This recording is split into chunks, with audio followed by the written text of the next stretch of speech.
আদ্রিত ও কৌশাম্বী এবার ইদিকার বাড়িতে বেড়াতে গেল। বিস্তারিত জানতে ভিডিওটি দেখুন। অভিনেত্রী ইদিকা পাল দর্শকদের খুব প্রিয় একজন অভিনেত্রী। বিশেষ করে ছোট পর্দার দর্শকদের কাছে তিনি বিশাল জনপ্রিয়।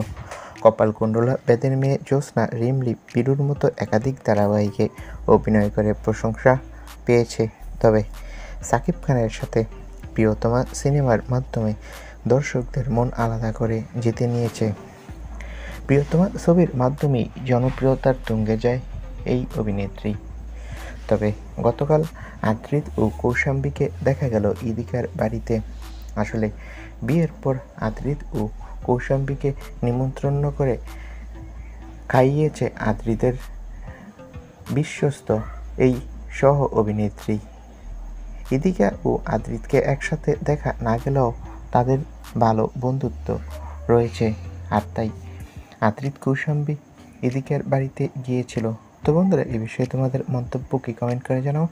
ভিডিওটি ভালো লাগলে লাইক দাও। ধন্যবাদ।